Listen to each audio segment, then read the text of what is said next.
సరిగా తింటున్నారా లేదా బాగున్నాయంటే మాకు మంచి సార్. వాళ్ళు ఏ పరిస్థితిలో ఉన్నారు మా పిల్లలు, వాళ్ళు ఫుడ్ తింటున్నారు.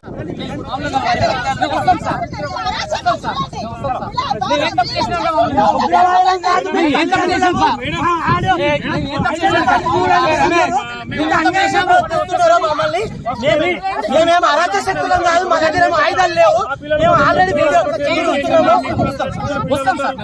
మేము ప్రైవేట్ ల్యాండ్ లో ఉన్నాం, అయినా మమ్మల్ని అరెస్ట్ చేస్తున్నారు.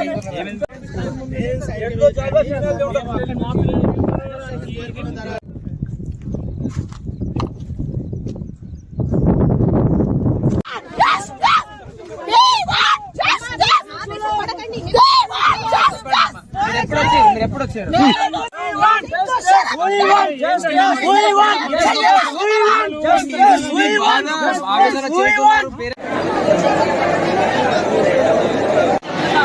అదే ప్రాబ్లం చెప్తున్నాము కానీ వాళ్ళు ఎలాంటి పరిష్కారం అదే కొట్టేశారు. అదే ప్రాబ్లం చెప్తున్నాము కానీ వాళ్ళు ఎలాంటి పరిష్కారం అదే కొట్టేశారు. వాళ్ళకి చాలా సబ్మిట్ చేస్తూనే ఉన్నాం.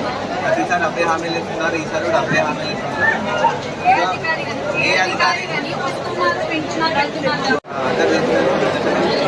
వెళ్ళి వాళ్ళకి చాలా సబ్మిట్ చేస్తూనే ఉన్నాం. ప్రతిసారి అబ్బాయి హామీలు ఇస్తున్నారు, ఈసారి కూడా అబ్బాయి హామీలు ఇస్తున్నారు. ఏ అధికారి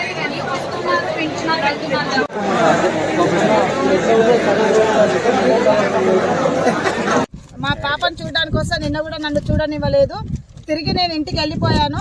వెళ్ళిపోయిన తర్వాత మళ్ళీ కాల్ చేసి మమ్మీ రేపు కూడా కూర్చోవాలంటే నాకు భయం వేసిందండి. ఈ 46 డిగ్రీల ఎండలో నా పిల్ల ఎట్లా కూర్చుంటుందో అన్న ఆందోళనకు నేను వచ్చాను. మా నాన్న, నేను, మా పేరెంట్స్ మాకు ఎటువంటి సౌకర్యాలు కల్పించకుండా అడ్డుకున్న పోలీసులను కూడా మేము కాదనేది ఖాళీ బాటన ఒక పొలంలోకి వెళ్ళి నడుచుకుంటూ వస్తే కూడా తీవ్రవాదులను అడ్డుకునే విధంగా మమ్మల్ని అడ్డుకుంటున్నది పోలీస్ వ్యవస్థ. పోలీస్ వ్యవస్థ తల్లిదండ్రుల కాపలాగా ఉన్నారా అని అడుగుతున్నా నేను. వాళ్ళు కూడా పిల్లలు ఉన్నారు కదా, పోలీసు వాళ్ళకి ఎందుకు మా మీద ఎందుకు ఇట్లాంటి చర్య తీసుకుంటున్నారు రాష్ట్ర ప్రభుత్వం? సమాధానం చెప్పండి. విద్యార్థుల సమస్యలు అడిగి తెలుసుకోండి. విద్యార్థుల సమస్యలు అడిగి తెలుసుకోండి. మమ్మల్ని అరెస్ట్ చేయడం కాదు. మేము తల్లిదండ్రులము, తీవ్రవాదులం కాదు, ఉగ్రవాదులం కాదు. దయచేసి పోలీస్ వ్యవస్థ ఇది గనక వెనక్కి తీసుకోకపోతే రేపు పెద్ద ఎత్తున మేము కూడా నిరాహార దీక్ష ఇదే పొలంలో కూర్చుంటాం. మేము ఇదే పొలంలో ఎవరిని ఆర్టీసీ బస్సు కూడా ఎక్కకుండా మమ్మల్ని నిర్బంధించే ప్రయత్నం చేస్తున్నారు. మీరు చూస్తూ ఉండండి, వీళ్ళని కూడా కవర్ చేయండి. మేము ప్రైవేట్ ల్యాండ్ లో నడుచుకుంటూ కాలిబాటలో దాదాపు 2.5 కిలోమీటర్లు నడుచుకుంటూ వస్తే ఇక్కడికి వీళ్ళకి ఏం అధికారం ఉందని మమ్మల్ని వచ్చి ఇక్కడ కూడా అడ్డుకుంటున్నారు. మీరు చూడండి కావాలంటే మీడియా సమక్షంలో. మేము మా పిల్లల్ని కలవడానికి వస్తున్నాం సార్. వాళ్ళు నిన్నటి నుంచి ఆహారం నీళ్లు ముట్టకుండా రోడ్డు మీద ఎండలో నిల్చొని వాళ్ళ ఆందోళన చేస్తున్నారు. కనీసం ప్రభుత్వం నిమ్మకు నీరెత్తినట్టు ఉంటుంది కానీ వాళ్ళ బాధలేంది, వాళ్ళకి ఏం కావాలనేది మాత్రం అసలు దాని మీద దృష్టి పారిస్తలేరు. ఎంతసేపు మమ్మల్ని నిర్బంధించాలి, వాళ్ళని నిర్బంధించాలి, ఈ ఆందోళన అణగదొక్కాలనే ప్రయత్నమే చేస్తున్నారు తప్ప వాళ్ళ సమస్య ఏంటి అనే దాని మీద మాత్రం విద్యాశాఖ సంబంధితులు కానీ, సీఎం గారు కానీ, ఇంకా ఎవరు కానీ, సిఎస్ గారు కానీ, బీసీ గారు కానీ ఎవరు దీని మీద చర్యలు తీసుకోవట్లేదు.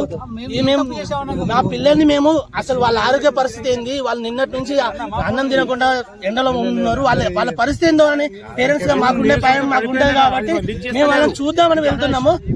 మమ్మల్ని ఏదో ఆటంకవాదులో, తీవ్రవాదులో, వేరే దేశంలో అన్నట్టుగా చేస్తున్నారు. బాగా నిర్బంధం చేసి మమ్మల్ని ఇబ్బంది పెడతారు.